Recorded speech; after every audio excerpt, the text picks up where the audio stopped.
juntos na seara com o pastor Alcione Tadeu. Convido os irmãos para que abram suas Bíblias, primeiro livro de Samuel, capítulo 30, hoje de manhã.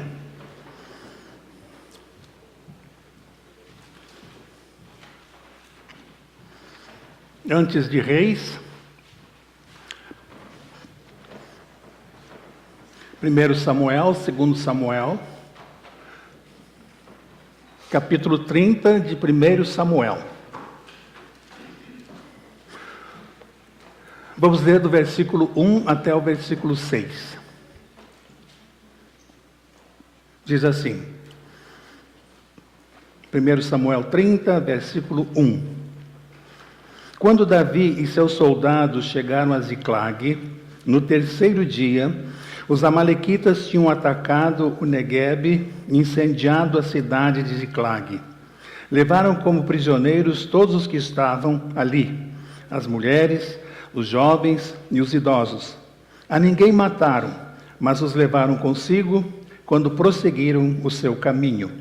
Ao chegarem a Ziclag, Davi e seus soldados encontraram a cidade destruída pelo fogo e viram que suas mulheres, seus filhos e suas filhas tinham sido levados como prisioneiros. Então Davi e os seus soldados choraram em alta voz até não terem mais forças.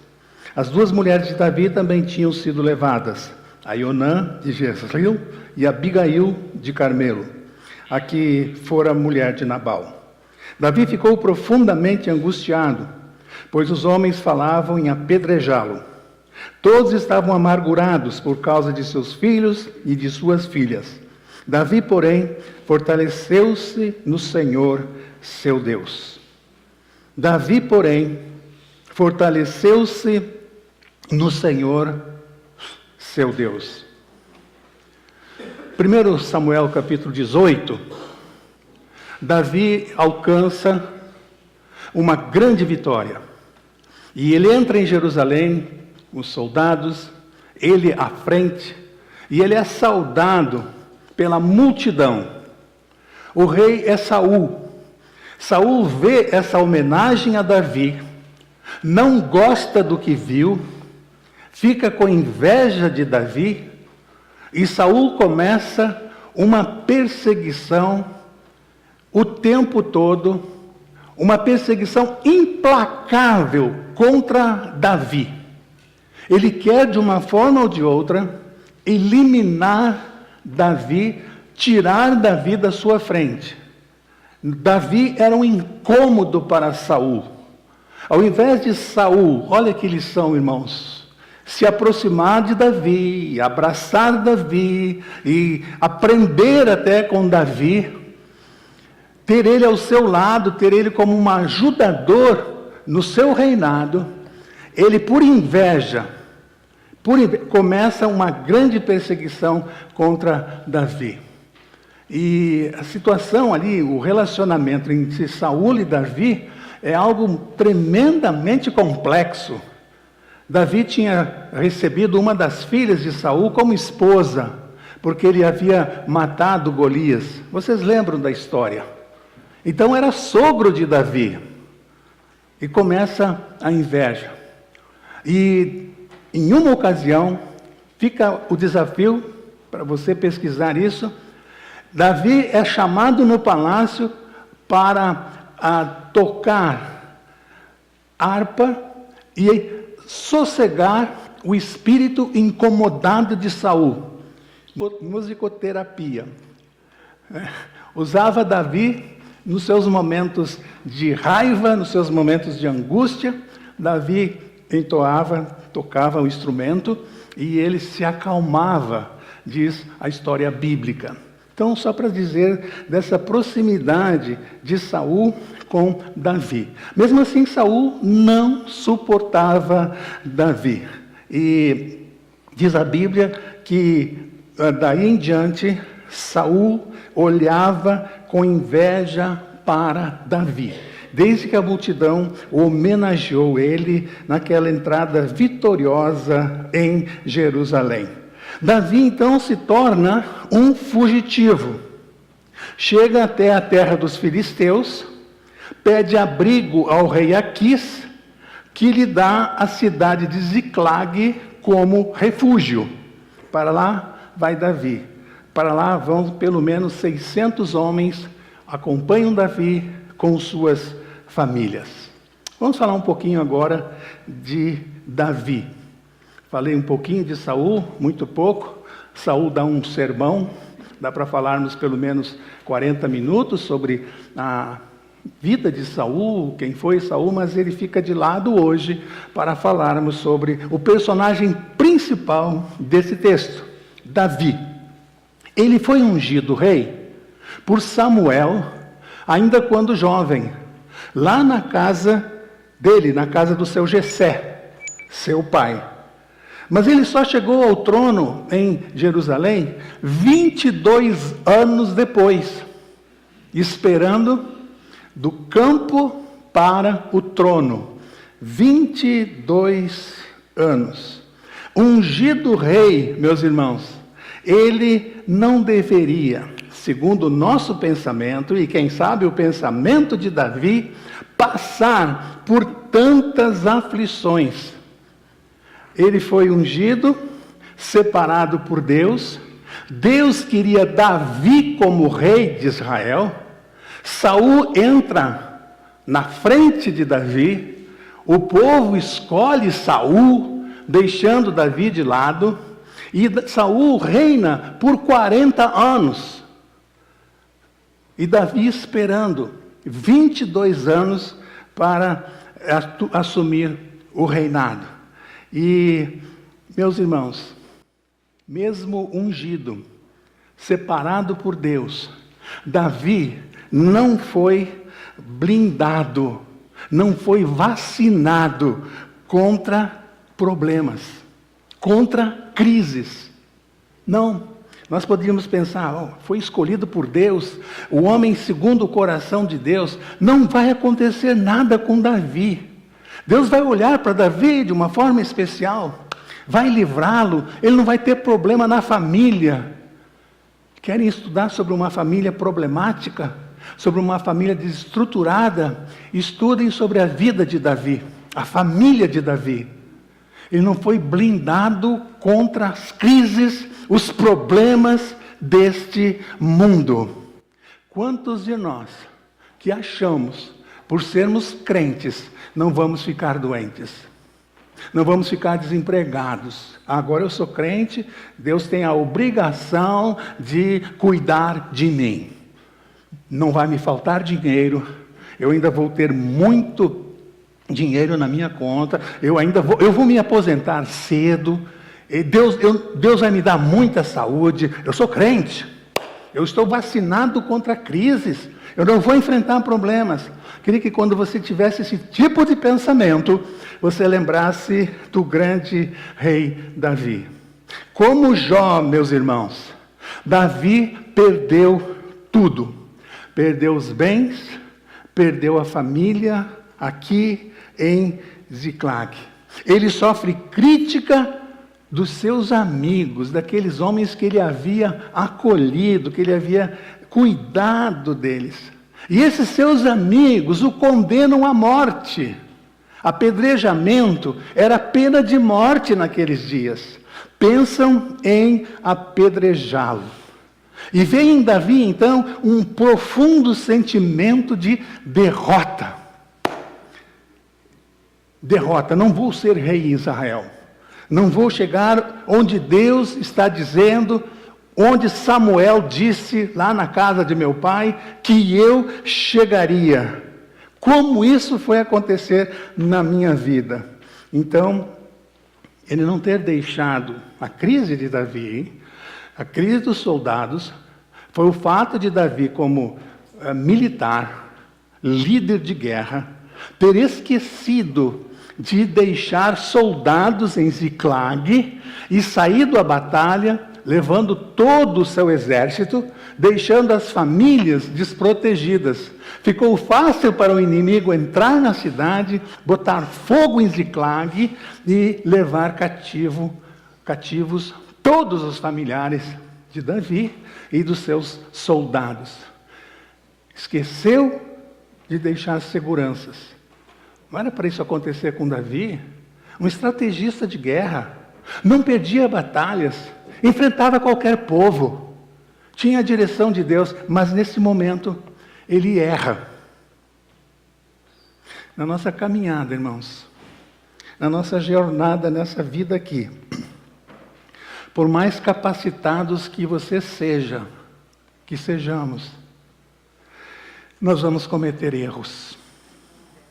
Nós vamos cometer erros. Nós vamos cometer erros como marido, nós vamos cometer erro como esposa, como filho, como empregado, até perdendo o emprego, o trabalho. Vamos errar com o nosso patrão. Nem tudo sai conforme o planejado. Somos falhos. E isso nos ajuda a nos aproximarmos mais de Deus. Os nossos erros devem nos ensinar isso, nos levar para mais perto de Deus. Os erros dos outros.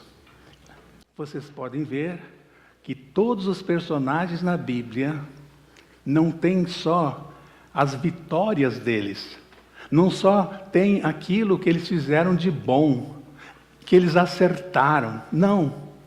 Também a Bíblia mostra os erros que eles cometeram. E é bom que a gente leia a história completa desses homens e mulheres da Bíblia. Leia a história completa. Porque quando a gente aprende com os erros dos outros, nós sofremos menos. Nós sofremos menos. Davi falhou. Davi errou. E então ele está sentindo a derrota completa sobre os seus ombros. Porque estão criticando, estão pensando em matá-lo. Esse é Davi nesse momento da sua vida. Diante disso, irmãos, o que Davi faz? Olha que inspiração para nós. Ele chora.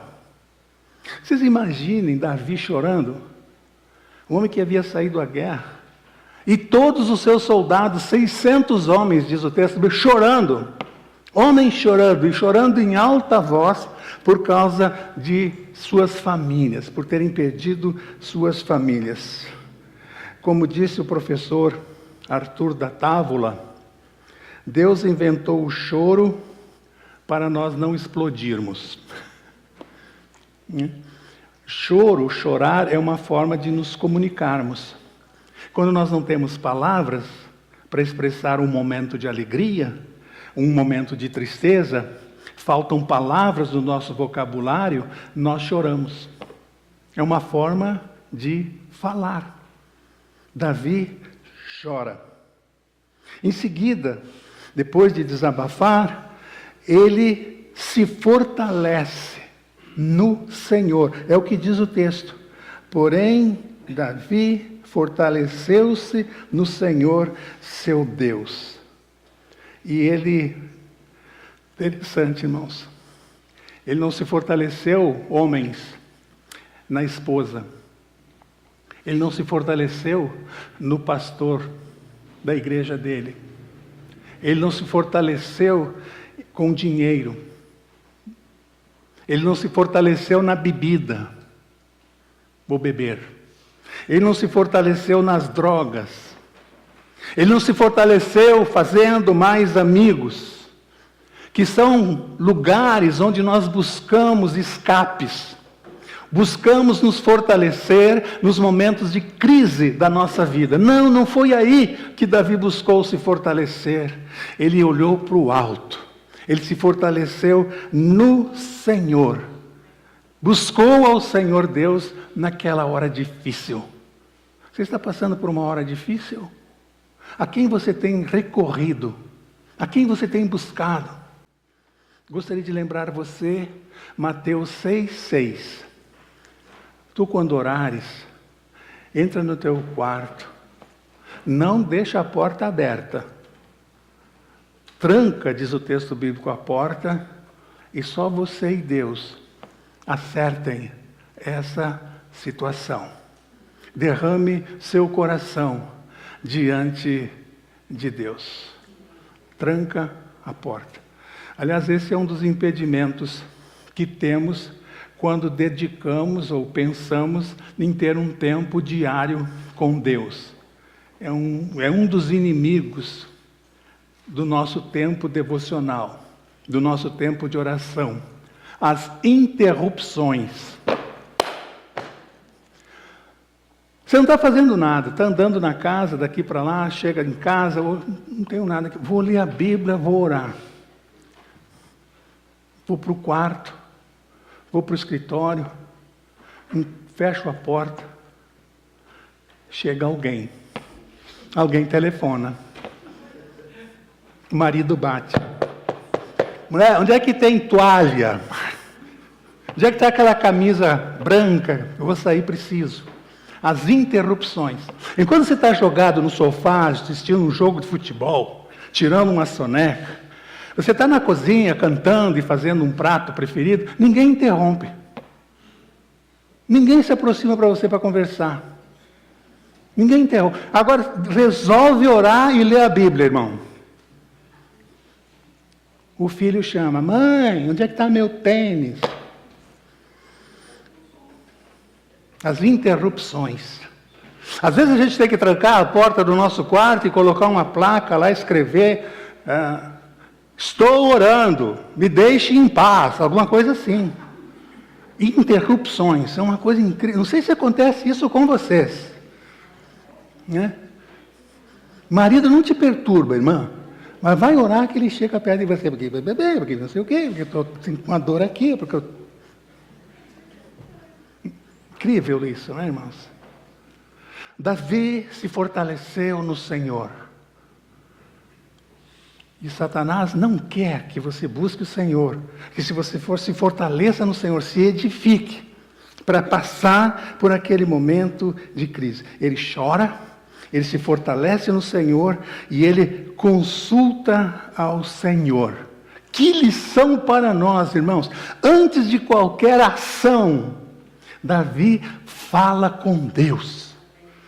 Por menor que seja a decisão que você tenha que tomar, meu irmão, minha irmã, pequena decisão, consulte ao Senhor.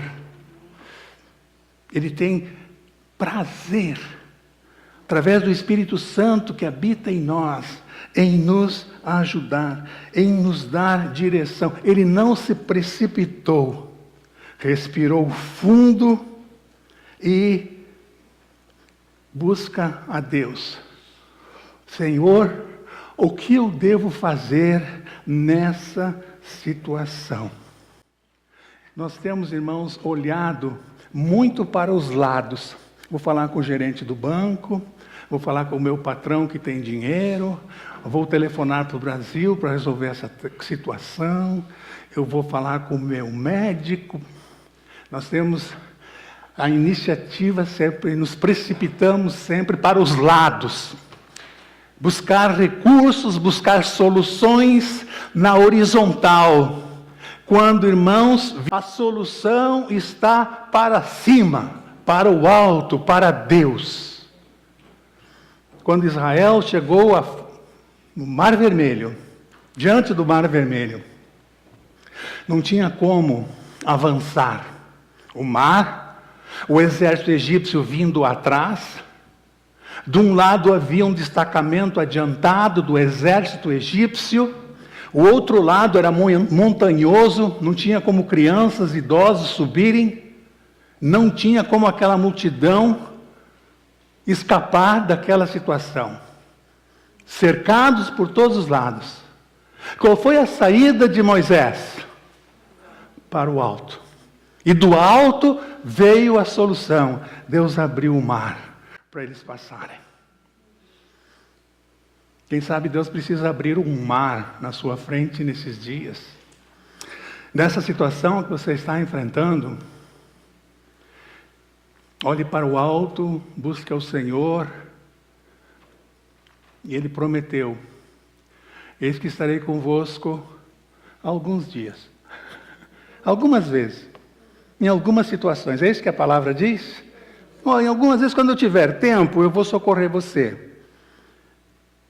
Todo o tempo. Buscar ao Senhor.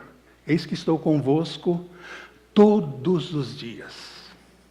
O anjo do Senhor acampa-se ao nosso redor. E aí vem uma pergunta, até importante também. Aonde nós temos levado o nosso anjo?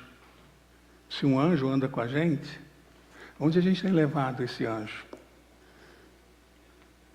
Onde ele tem levado? Irmãos, por que eu não faço muitas coisas? Muitas coisas. Vem na minha mente, mas eu não faço. Se eu não faço muitas coisas, porque eu tenho um parente perto, o meu neto está perto, minha esposa está perto, um irmão da igreja está perto, o esposo está perto, eu não faço. Como é que nós perdemos a consciência de que Deus está conosco? E temos a coragem de fazer tantas coisas, sabendo que Deus está conosco e que nós estamos fazendo aquilo desagradando a Deus. Não desagradamos pessoas, não queremos fazer isso, não ofendermos pessoas. Mas quantas vezes nos esquecemos que desagradamos a Deus? Isso nos impede de receber aquelas bênçãos, de receber aquele escape que Deus tem para a nossa vida naquela situação. Voltando a Saul, aqui, 1 Samuel capítulo 28, diz o versículo 15, que também Saul ficou bastante angustiado com a situação dele como rei no campo de batalha. E ele não sabia o que fazer. Respondeu Saul, 28:15, irmão: estou muito angustiado. Os filisteus estão me atacando e Deus se afastou de mim. Ele já não responde nem por profetas, nem por sonhos. Por isso te chamei para me dizeres o que fazer. Estou muito angustiado. Por isso te chamei para me dizeres o que fazer. Sabe quem que ele chamou? Uma feiticeira. Continuem lendo o texto. Por isso te chamei para que tu me ajudes, para que tu me des a solução. Em situação de angústia, chama uma feiticeira. Fica o desafio. Estudem. Vejam o que a feiticeira disse que Saul deveria fazer. Nessa mesma situação agora, Davi angustiou-se. E ele consultou quem? Ele buscou quem? Deus. Que diferença, meus irmãos. E aí eu volto ao meu ponto. Quem nós temos consultado? Quem nós temos buscado? Nos nossos momentos difíceis, quando somos atacados por todo tipo de filisteu nas nossas vidas, nos nossos dias. Então, irmãos, nós estamos sem tempo, né? Estamos sem tempo para consultar Deus. É mais fácil consultar quem está mais próximo ali, quem nós podemos ver, e quantos conselhos ruins que a gente recebe, errados que a gente recebe, né? Irmãos, quer ver um lugar horrível para a gente buscar fortalecimento, buscar ajuda, consultar, fazer consultas sobre problemas que estamos enfrentando? Nada contra, trabalho digno. Mas sabe aonde as mulheres mais procuram conselhos, orientação? Salão de cabeleireiro. Queria dizer para você, minha irmã, que toda vez que você abre o seu coração, fala tudo para a sua cabeleireira, para a moça que faz a sua unha, como é que fala a mulher que faz unha? Manicure. Toda vez que você abre o seu coração com ela, quando a outra cliente chegar, ela vai contar a sua história para ela, esperar a outra cliente chegar para contar a história dessa cliente para outra cliente. Isso é humano. Estou falando mal contra as manicures, contra as cabeleireiras, não. Isso é humano. Somos fracos. Somos fracos. Não é o melhor lugar para você abrir o seu coração. Não é. Às vezes ali você até é respeitada, você é bem tratada, mas há um outro interesse, você sabe? A pessoa ali precisa ganhar o seu dinheiro. Então, nós vivemos um tempo que a questão é correr. Johnny é fast em inglês? Fast. Então, não temos tempo. Rápido, né? Porque nós saímos do fogão a lenha para o micro-ondas. Nós saímos da carroça para o avião. Tudo rápido. Tudo correndo. E nós olhamos para esse mundo e vemos que esse mundo não tem saída de emergência. Então nós queremos, na nossa vida espiritual também, que tudo aconteça rapidamente, na hora. E não é assim. Deus está trabalhando no nosso caráter. Como eu disse agora há pouco, Davi levou 22 anos da roça para chegar ao palácio. Nós queremos tudo rápido, muito rápido. Deus está trabalhando na nossa vida, no nosso coração, e a gente precisa entender isso, e a gente precisa perseverar. Trabalhou 25 anos no coração de Agar e de Abraão para dar um filho a eles. 25 anos. Nós queremos tudo muito rápido. O Espírito Santo quer nos ajudar, irmãos. Quer. Mas antes de mais nada, Ele quer trabalhar nas nossas vidas. E nós podemos contar, irmão, com 2 intercessores ao nosso favor, que nos ajudam. O Espírito Santo que intercede por nós com gemidos inexprimíveis. E com Jesus, que intercede por nós junto ao Pai. Irmãos, existe recurso maior e melhor do que esses 2? Não existe. Esse mundo não tem nada a nos oferecer. E, irmãos, além então de chorar, além de se fortalecer no Senhor, e aí ele consulta o Senhor, e aí ele enfrenta o problema.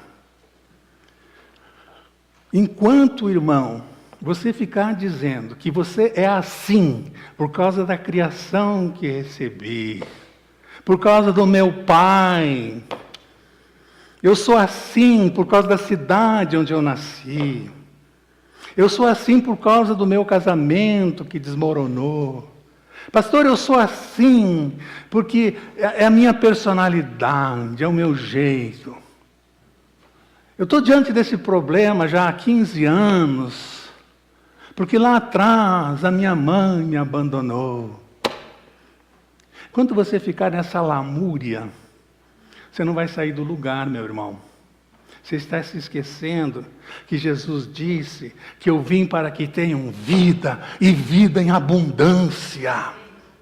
Não é só, quando fala abundância, a vida eterna, não. É vida de alegria, de realizações, vida em abundância.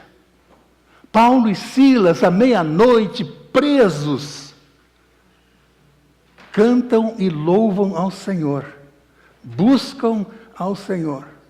Escrevendo aos Filipenses, Paulo diz: alegrai-vos, alegrai-vos. Outra vez digo, alegrai-vos, para que tendes vida e vida em abundância. E quando Paulo escreveu aos Filipenses, ele estava preso. Alegrai-vos. Estava numa masmorra, por causa do nome de Jesus. Ele enfrenta o problema. Você enfrenta o problema. Eu enfrento o problema por causa do Deus que nós temos. Versículo 9 de 1 Samuel 29 diz: Davi e os 600 homens que estavam com ele foram ao ribeiro de Besor. 1 Samuel 29, 9.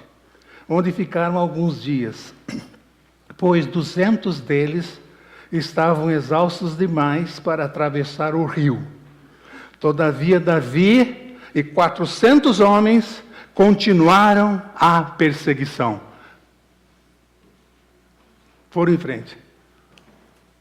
Enfrentou a situação, enfrentou o problema. Tem situações, irmãos, que não dá para mudar. Você tem que caminhar no meio delas. Uma senhora chamou o departamento de limpeza de Nova York, quem morou em Nova York. Alguém aqui morou em Astoria, Flushing, em Nova York? Oh, tem gente que morou em Astoria aqui. Em Flushing. Felipe nasceu no Flushing. Uma senhora do Flushing, ali de Astoria, daquela região, ligou para a Secretaria de Saúde de Nova York, porque o apartamento dela estava infestado de baratas. Mas era barata em cima da mesa, era barata em cima da cama, era barata embaixo da geladeira. Vieram e detetizaram o apartamento para ela. Solucionou o problema por 3 dias. Voltaram as baratas. Ela estava em cima de um encanamento de Nova York, de esgoto. Voltaram as baratas. Ela contratou uma empresa particular para fazer o serviço, achou que o pessoal público não tinha feito um bom trabalho. Fizeram a mesma coisa. 4 dias depois, uma semana depois, voltaram as baratas. Aí ela ligou de novo para a Secretaria de Saúde de Nova York. O pessoal voltou lá. Olha, o serviço não foi bem feito, chamei já outra companhia. Eles foram lá. Estava pagando impostos, reclamou isso. Queria uma solução para o problema. Segunda vez. Detetizaram tudo, fizeram o trabalho. Não resolveu. Quando ela chamou a terceira vez, não chegaram os funcionários da prefeitura. Veio só um, o chefe do departamento lá, o líder do serviço. E, opa, cadê os homens? Cadê o material para fazer o trabalho? Disse, minha senhora, a gente já viu a sua situação, já conversamos a sua situação, a senhora trata de conviver com as baratas. Dá um jeito seu aí, convive com as baratas. Quantas vezes a gente tem que conviver com as baratas? Às vezes dentro de casa. Cada um tem uma barata em cima da mesa, né? Situações que não dá para mudar. Pastor, isso aí não é bíblico. Eu posso ordenar. Eu posso reivindicar. O apóstolo Paulo, vamos para o apóstolo Paulo, orou 3 vezes. Para quê? Para Deus o livrar de um espinho que ele tinha na carne. Até que Deus disse um dia para ele, Paulo, para de falar sobre isso, não ora mais sobre isso, minha graça te basta. Toca a vida. Enquanto a gente estiver aqui, você vai resolver um problema, irmão. Deus vai te ajudar, você vai resolver esse problema aí. E espera, você amanhã, semana que vem, vai resolver 2. É a vida. Vivemos num mundo decaído, por causa do pecado. E se a gente tem uma noção exata de Deus, do Evangelho, a gente vive melhor, a gente vive mais feliz. Essa conversa que um dia você ouviu, venha para a igreja e pare de sofrer, isso não é bíblico. O símbolo do cristianismo é cruz. Não é bíblico. E aí, nos fortalecemos no Senhor seu Deus. Enfrentamos. No entanto, 200 ficaram exaustos. Ficaram pelo caminho. Davi e 400 homens continuaram a perseguição. A família pode nos deixar. 200 não puderam prosseguir. Amigos podem nos criticar, nos deixar, mas eu repito, Deus não nos deixa, irmão. Fortalecei-vos. E aí você chega no Novo Testamento, Efésios 6:10, a palavra diz, fortalecei-vos no Senhor e na força do seu poder. Davi já tinha feito isso, centenas de anos antes, o que Paulo vai orientar que os efésios façam. Fortalecei-vos no Senhor e na força do seu poder. E aí, ponto 3, Chegamos a um gesto de generosidade em meio à crise. Deus usa tudo, irmãos. Deus usa todas as situações para nos ajudar, para nos moldar, para nos tornar parecidos com Jesus. Jesus não teve vida fácil, não teve vida tranquila, não. Leiam aí, acompanhem 1 Samuel 30, a partir do versículo 21. Eles saem à batalha, alcançam a vitória, conseguem tudo que tinham perdido de volta. E o verso 21 diz assim, 30, 21.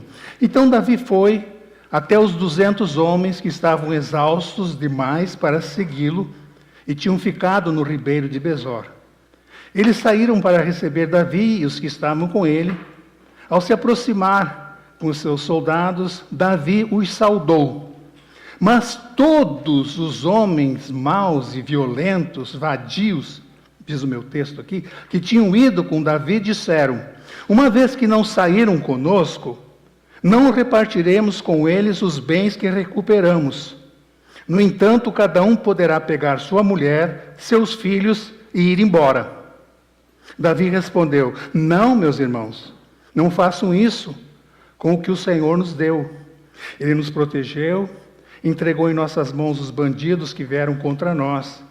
Quem concordará com o que vocês estão dizendo? A parte de quem ficou com a bagagem será a mesma de quem foi à batalha. Todos receberão partes iguais. Um gesto de generosidade no meio dessa crise toda aqui.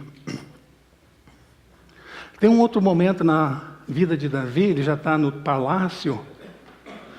Ele vira-se para os seus auxiliares e pergunta: tem algum parente de Saul vivo ainda? Porque naquela época, o primeiro ato de um rei, quando assumia o trono, era destruir a família toda do rei que o antecedeu. Era uma prática comum naqueles dias, para que ninguém daquela família se levantasse contra ele, contra o rei que havia tomado posse.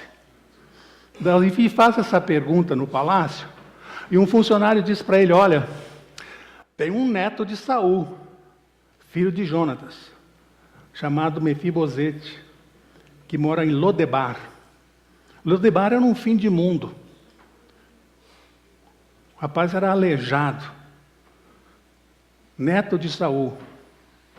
Davi disse para os seus soldados: vão lá buscar ele. Para quê? Matar. Neto do rei. Todos pensaram isso. Inclusive, quando os soldados chegaram lá para chamá-lo, ele pensou isso: vou para Jerusalém para morrer. O rei vai me matar. Chegou lá, tem uma entrevista com Davi. Ah, você é neto de Saul? Sim. Você, a partir de hoje, vai morar aqui no palácio e vai comer na mesa comigo. Eu vou te proteger como se você fosse meu filho. Vou cuidar de você. Ninguém vai tocar em você. Aleijado do jeito que você está, com medo que você está, coração apertado do jeito que você está, fica tranquilo. Tem um quarto para você aqui no palácio e você vai todos os dias sentar à mesa comigo. Outro gesto de generosidade de Davi. Exatamente, irmãos, o que Deus fez conosco. Aleijados pelo pecado, coração apertado, com medo de morrer, Deus manda Jesus a esse mundo para nos salvar. Na casa de meu Pai há muitas moradas, vou preparar-vos um lugar. Mefibosete tem um quarto para você aqui no palácio. Agora você passa a ser meu parente. Deus falando com a gente. A história de Mefibosete é a nossa história. De generosidade, de amor, de perdão. No meio daquela crise toda, Davi podia estar com raiva daqueles 200. Não, irmãos, não. Eles vão receber a mesma parte, a mesma participação que os 400 que foram à luta tiveram. Por que Davi fez isso com aqueles 200? Porque semana que vem, o mês que vem, eu posso estar no grupo dos 200. Cansado, sem dinheiro, desempregado, precisando de ajuda. Eu posso estar semana que vem nessa situação. Agora que eu estou bem, eu vou estender a mão, eu vou ajudar. Aliás, uma das maiores ingratidões que existe no nosso coração como imigrantes, irmãos, que a gente inclusive tem que colocar isso diante de Deus. Se você não acertou isso com Deus, você deveria acertar, colocar diante de Deus, pedir perdão, restaurar isso. Você já agradeceu a pessoa que te recebeu aqui na América? Que te acolheu uma semana? Pode ser seu irmão, pode ser seu, como no meu caso, pode ser um tio, pode ser um amigo. Ou no dia lá você pegou as suas coisas, ele estava trabalhando, você saiu, alugou seu apartamento, não disse nem muito obrigado. E até hoje não disse.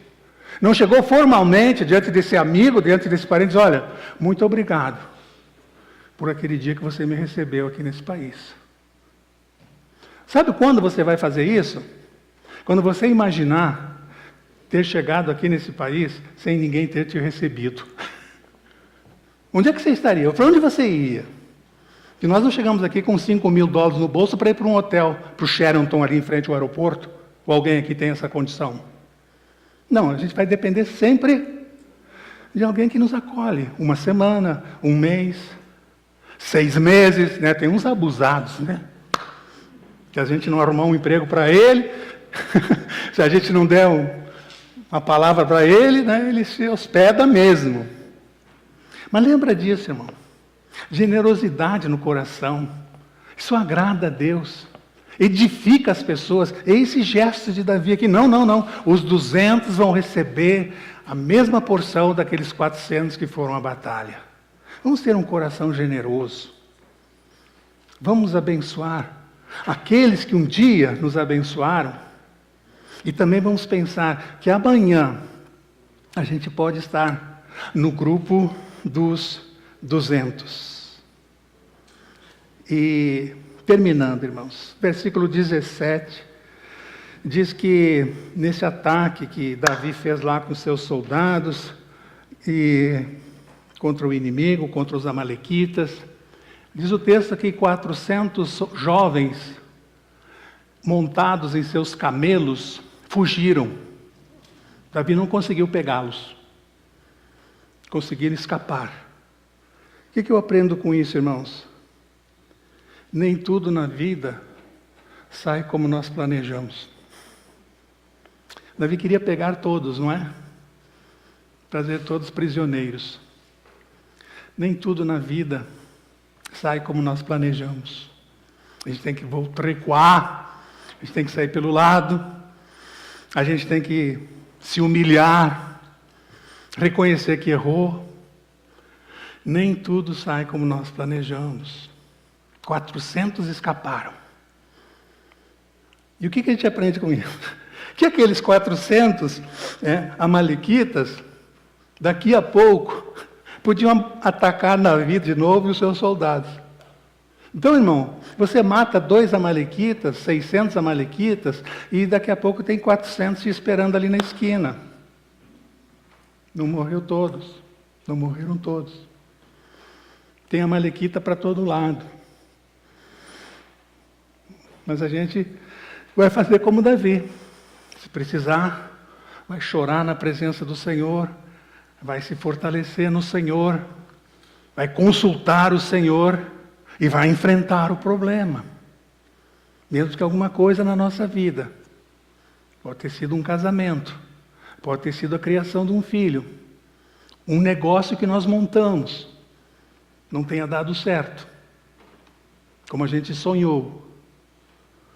Mas nem por isso a gente vai desistir. Vai desistir.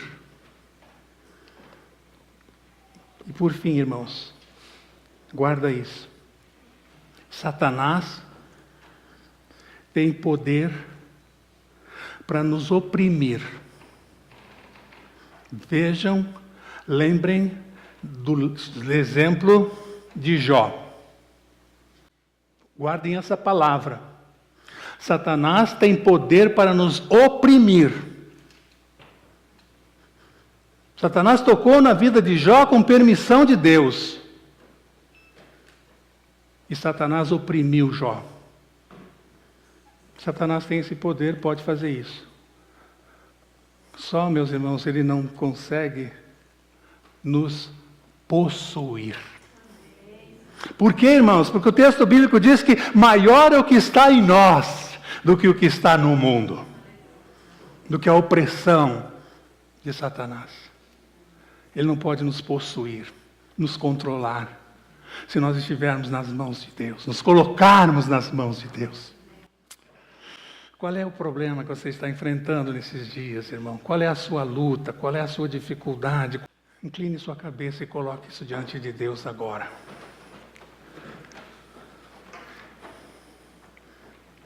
Esses princípios aqui da palavra, esses princípios que vemos no texto,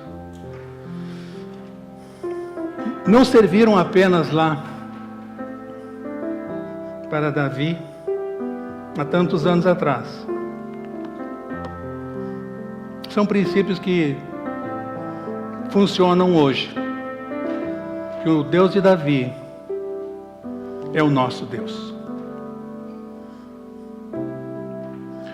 E sabe qual é o grande problema, meu amigo? Você que está presente aqui ou está nos acompanhando pela internet, qual é a grande opressão? Não ter Jesus como Salvador. Não ter Deus na sua vida. Você pode pensar que tem Deus e quando você não tomar uma decisão, eu aceito Jesus, eu quero que Jesus entre na minha vida, procure a igreja, peça o batismo, comece a andar com Deus, servir a Deus na igreja, ganhar outras pessoas para o reino de Deus, saber da gravidade que é o inferno. Você precisa tomar uma decisão de aceitar Jesus. Entregar sua vida por completo a Jesus. Não fique rodeando Deus. Será que eu me entrego? Será que eu espero mais um pouco? Hoje é o dia de você tomar uma decisão. Deixar a sua vida nas mãos de Deus, entregar sua vida para Deus. Pedir que Ele atue na sua vida, que Ele ajude nesse momento dessa crise aí que você está passando. Que é a crise espiritual. Pior crise que temos que enfrentar. E só Jesus pode resolver isso para nós. Ele já resolveu na cruz do Calvário. Tome essa decisão hoje. Você não conhece o amanhã. Busque a segurança em Deus. Recorra a Deus, como Davi fez. Não faça como Saul. Faça como Davi. Obrigado, Pai, pela Tua palavra que faz tão bem o nosso coração. Nos ajude, Senhor, a tomar posse dessa palavra.